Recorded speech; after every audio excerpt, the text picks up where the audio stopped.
अस्सलाम वालेकुम नाज़रीन, मैं वास्मा शिराजी। प्रोग्राम है फ़ैसला आपका। आज की सबसे अहम डेवलपमेंट पार्लियामेंट ऑफ पाकिस्तान यानी पार्लिमान से आई है, और वो पार्लिमान से आने वाली जो डेवलपमेंट है वो ये है कि वो कानून जिसकी बहुत दिनों से बस थी या जिसकी बहुत ज़्यादा जिसका जिक्र था, वो कानून पास हो गया है। और वो कानून है इलेक्शन एक्ट में जो तरमीम का बिल है, वो अब बाकायदा एक्ट बनने वाला है।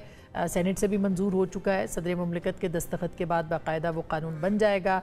पाकिस्तान तहरीक इंसाफ ने इसको चैलेंज करने का कहा है कि सुप्रीम कोर्ट में चैलेंज करेंगे, और बकौल सेंटर अली ज़फ़र साहब ये स्ट्राइक डाउन हो सकता है, क्या इसके इम्कानात हैं, इसके ऊपर भी बात करेंगे। ये कानून जो है मखसूस नशिस्तों से जो मुताल्लिक सुप्रीम कोर्ट का फ़ैसला था उसको कहा जा रहा है रोकने के लिए है। ये फ्लोर क्रॉसिंग से मुताल्लिक है। ये कानून जो है ये कहता है कि 3 दिन के अंदर अंदर आज़ाद लोग जो हैं अपना फ़ैसला करेंगे। सुप्रीम कोर्ट के फ़ैसले में बिल्कुल कुछ और है। तो इसका इम्पैक्ट क्या होगा, इसके असरात क्या होंगे? ये एक बहुत अहम मरहले में पाकिस्तान के जो इदारा जाती लड़ाई है वो पहुंच गई है। इससे पहले आप देख रहे थे इस्टेब्लिशमेंट और अदलिया के बीच में, फिर पार्लियामेंट और अदलिया के बीच में अब महाजराई जो है वो उसका आगाज़ हो चुका है। एक चुमुखी लड़ाई जिसे कहना चाहिए वो उसका आगाज़ है। आज वज़ीर क़ानून साहब ने इसको बाकायदा इसको चैलेंज भी किया और ये भी कहा कि ये पार्लियामेंट की बालादस्ती है जिसके लिए उन्होंने लड़ना। ये है या नहीं, इस पर हम बात करेंगे। उन्होंने क्या फरमाया वो ज़रा सुन लीजिए। कानून साजी मुंतखब ऐवानों का इख्तियार है। हम ये इख्तियार 17 लोगों को नहीं देंगे, और ये बात उन्होंने अपने फैसलों में लिखी है। Rawalpindi high court bar association, Rawalpindi bar association के केस में उन्होंने कहा कि हम समझते हैं कि 22 करोड़ लोगों की नुमाइंदा पार्लियामेंट जो कानून साजी करती है उसको 16 या 15 जजेस बैठ के, अनइलेक्टेड लोग बैठ के ख़त्म नहीं कर सकते। हम लोग अपना कानूनी इख्तियार इस्तेमाल करते हैं बतौर मेंबर्स ऑफ द पार्लियामेंट। तशरीह की रूह जो है वो तशरीह ही रहनी चाहिए। आइन को इंटरप्रेट करने में और आइन को रीराइट करने में बहुत फ़र्क है।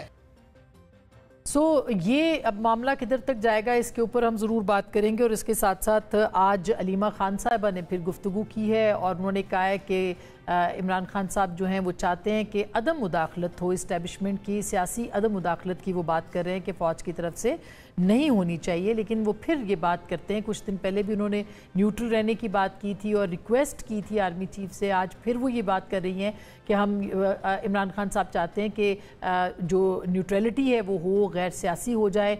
अलीमा खान साहिबा ये बात क्यों कर रही हैं, इसके पीछे क्या मामलात हैं? क्या पाकिस्तान तहरीक इंसाफ मायूस हो रही है, इमरान खान साहब मायूस हो रहे हैं, उनकी रिहाई की कोई उम्मीद नहीं है, और जो साफ जवाब आया है क्या उसका कोई असर है? आज अलीमा खान साहिबा ने क्या कहा है वो एक दफ़ा फिर सुन लीजिए। इमरान खान ने सिर्फ 2 बातें बड़ी क्लियरली कही। एक, उन्होंने जनरल आसिम मुनीर उनको कहा था कि मेहरबानी से आप न्यूट्रल हो जाए, जिस पे कंफ्यूजन मची थी तो उन्होंने उसको क्लेरिफाई किया। सियासी मदाखलत से बिल्कुल पीछे हट जाना चाहिए, क्योंकि ये इस कौम की एक असूल की भी, कानून की भी, कॉन्स्टिट्यूशन की भी और लोगों की भी आप मुतालबा है। दूसरा, उनको क्यों मुतालबा कर डील की बातें कर रहे हैं, पता नहीं क्यों डील की बातें करते हैं। इमरान खान ने कहा था मैं सारे केसेस का सामना करूंगा, और इमरान खान ने किया है और सुर्खरू है उसमें। जब वो केस ही कोई नहीं बचा तो अब किस चीज की डील?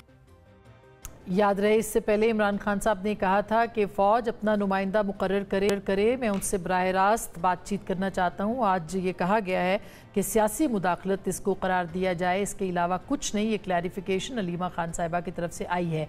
याद रहे कि कल पाकिस्तान तहरीक इंसाफ का एक जलसा भी मुनक्किद हुआ सवाबी में, एक अच्छा बड़ा जलसा बहरहाल ये था। और इसका इम्पैक्ट कितना हुआ है, वहाँ पे जो तकारीर की गई हैं वो बहुत दिलचस्प हैं।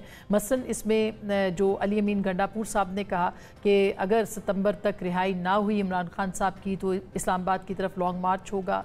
हमाद अजहर साहब बहुत दिनों के बाद सामने आए मंजर आम पर, उन्होंने भी ये कहा कि अडियाला की तरफ हम जाएंगे। क्या वाकई पाकिस्तान तहरीक इंसाफ लॉन्ग मार्च प्लान कर रही है, और अगर कर रही है उसका क्या इम्पैक्ट होगा, इसको देखते हुए कि बांग्लादेश में क्या सूरत हाल है, क्या उस तरह की कोई सिचुएशन हो सकती है, इसके ऊपर भी बात करेंगे आज के इस प्रोग्राम में। सबसे पहले हमारे साथ महबूब साहब हैं जिनसे हम बात करेंगे, और